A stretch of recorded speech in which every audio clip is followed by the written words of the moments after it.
Bonjour, bienvenue sur jeunespar.org. Merci d'être là pour la deuxième partie de ce titre limitant l'infini d'une fonction contenant des radicaux. Vous avez suivi la première partie et dans cette seconde partie, nous allons essayer de calculer la limite en moins infini et en plus infini de cette fonction f de x que vous voyez. Donc, je vais d'abord essayer de déterminer son domaine de définition, le domaine de définition de cette fonction. Comme vous avez vu, il y a la barre de fraction avec la variable au dénominateur, donc on peut considérer qu'elle est rationnelle. Le dénominateur doit être différent de 0. En plus, nous avons encore une expression sous un radical de racine carrée. Donc ça doit être supérieur ou égal à 0. Mais nous savons que quel que soit x appartenant à R, voilà, quel que soit x appartenant à R, cette expression x au carré plus 1 est supérieure à 0. Donc cela veut dire que nous pouvons négliger la partie irrationnelle. On prend tout simplement m moins x différent de 0 pour le domaine de définition. Et si m moins x est différent de 0, implique que x est différent de 1. Cela veut dire tout simplement que le domaine de définition de cette fonction est égal à r privé de 1. Voilà, cela veut dire que x appartient à l'intervalle de moins infini à 1, union de 1 à plus infini. Donc, nous avons les deux bornes moins infini et plus infini. Nous pouvons donc déterminer la limite de cette fonction lorsque x tend vers moins infini et plus infini. Pour cela, je vais essayer de départager cette fonction. Je calcule la limite de cette partie et du dénominateur. Donc, j'aurai tout simplement la limite lorsque x tend vers moins infini de la racine carrée de x au carré plus 1. En remplaçant x par moins infini, nous avons ici moins infini au carré, c'est plus infini. Et plus infini plus 1, c'est encore plus infini. La racine carrée de plus infini, c'est plus infini. Donc, la limite de cette expression, lorsque x tend vers moins infini, est égale à plus infini. Je fais la même chose avec le dénominateur. J'ai la limite lorsque x tend vers moins infini de m moins x. En remplaçant x par moins infini, nous aurons moins multiplié par moins ici. Ça va donner plus infini. Plus infini plus 1, c'est encore plus infini. Maintenant, je peux déterminer la limite de cette fonction. Limite de f de x lorsque x tend vers moins infini est égal. Comme vous savez, la limite de cette partie a donné plus infini. Et plus infini moins 2, c'est encore plus infini au numérateur. Et au dénominateur, nous avons ici, là aussi, cette limite a donné plus infini. Donc, plus infini au dénominateur. Et infini sur infini, vous le savez, c'est un cas d'indétermination.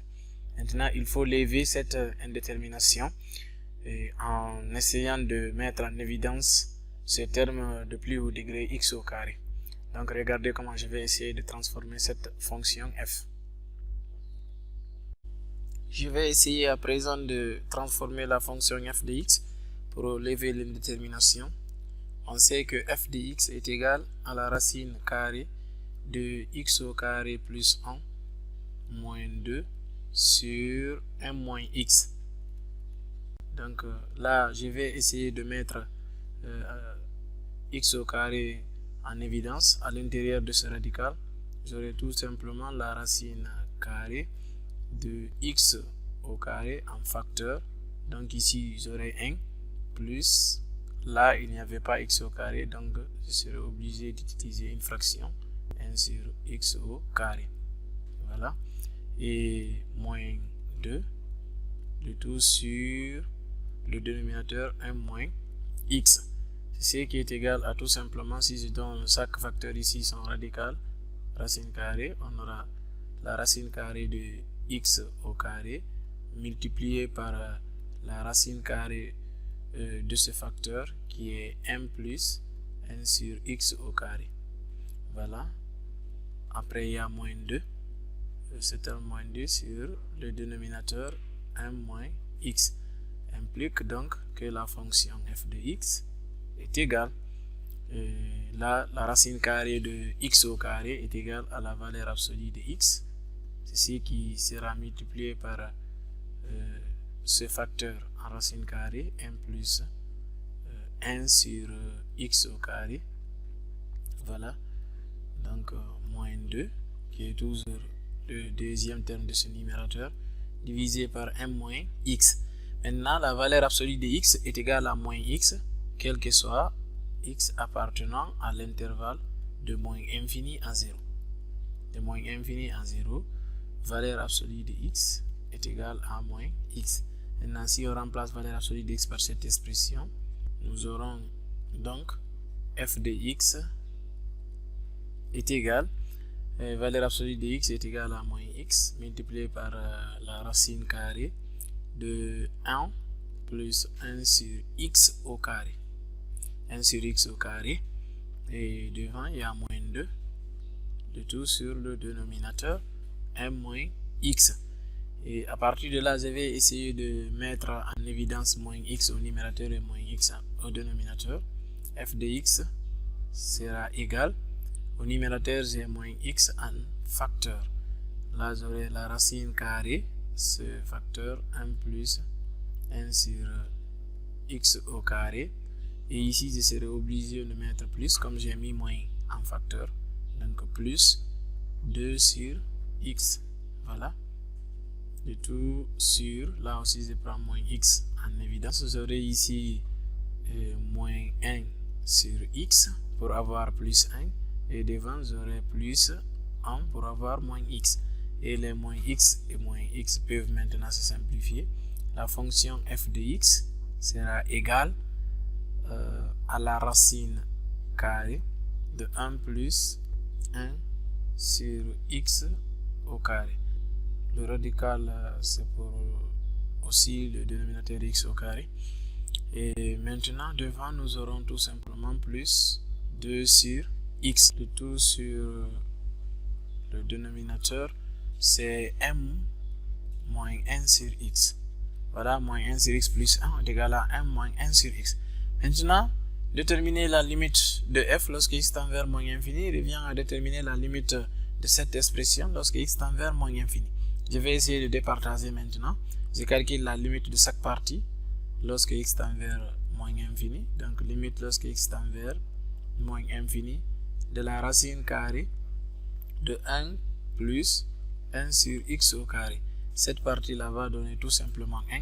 Parce qu'en remplaçant ici x par moins infini, nous aurons un réel sur infini qui est égal à 0. Il va rester la racine carrée de 1 qui est égal à 1. De même, la limite lorsque x tend vers moins infini de cette partie aussi, d sur x est égal à 0. Comme en remplaçant x par moins infini, on aura un réel sur infini, c'est 0. Et enfin, pour le dénominateur, nous avons la limite lorsque x tend vers moins infini de 1 moins 1 sur x. Cela est égal à 1. Du fait qu'en remplaçant ici x par moins infini, on aura un réel sur infini qui est égal à 0. Et il va rester tout simplement 1. Et nous avons maintenant les limites des différentes parties de cette fonction. Implique maintenant que la limite lorsque x tend vers moins infini de la fonction f de x est égale. Vous savez que cette expression, sa limite a donné 1. Et le deuxième terme, la limite a donné 0. Donc plus 0 sur le dénominateur, la limite a donné 1. On aura 1 plus 0,5, 1 sur 1 est égal à encore 1. Cela veut dire tout simplement que la limite lorsque x tend vers moins infini de la fonction f de x est égale à 1.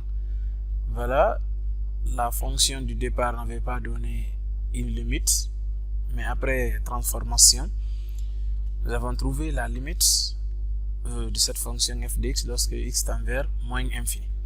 Nous allons maintenant, pour terminer cette vidéo, passer en plus infini. Je vais essayer à présent de déterminer la limite de cette fonction f lorsque x tend vers plus infini.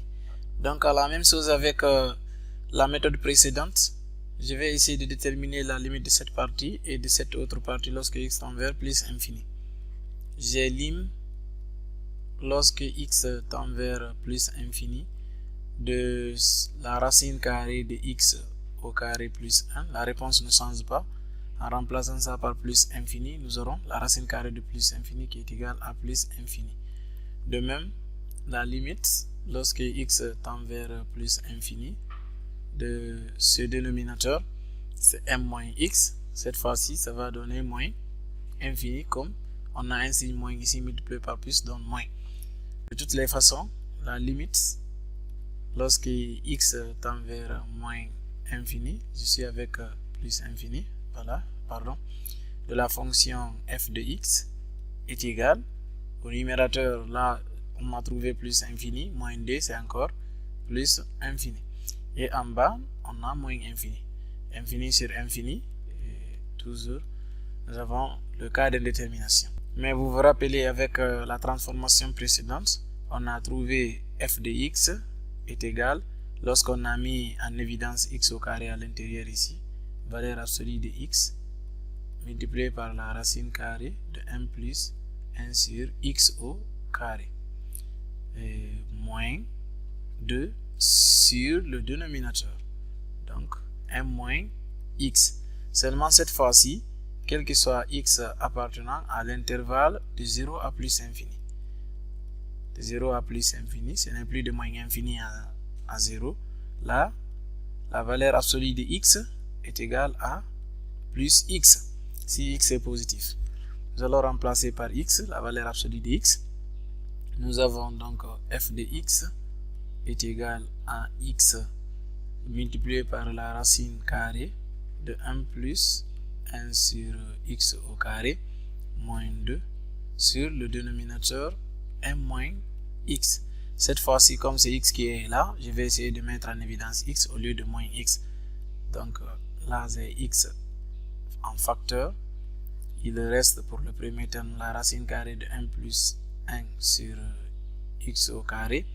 Et là, j'aurai moins 2 sur x pour avoir moins 2.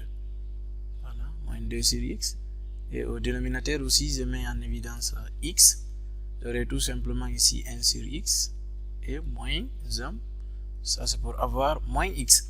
Quand les x et les x se simplifient, la fonction f de x sera égale à tout simplement la racine carrée de 1 plus 1 sur x au carré plus c'est moins 2 sur x, moins 2 sur x, le tout sur 1 sur x moins 1. Je vais essayer maintenant de déterminer les limites partielles de cette fonction pour avoir la limite de f de x lorsque x tend vers plus infini. J'ai d'abord la limite lorsque x tend vers plus infini de cette partie, la racine carrée de 1 plus 1 sur x au carré. Cela est égal à 1. En remplaçant x par infini, on aura 1 réel sur infini, c'est 0. Et 0 plus 1, c'est 1. La racine carrée d'1 est égale à 1. De même, la limite, lorsque x tend vers plus infini, voilà, plus infini, de 2 sur x, va donner 0. Comme là aussi, on aura 1 réel sur infini, en remplaçant x par infini. Et le dénominateur aussi, si nous avons la limite lorsque x tend vers plus infini de 1 sur x moins 1. Cela va donner moins 1 du fait que le premier terme ici en remplaçant x par infini on aura 1 réel sur infini, c'est 0. 0 moins 1 est égal à moins 1. Nous avons les limites de ces parties de cette fonction.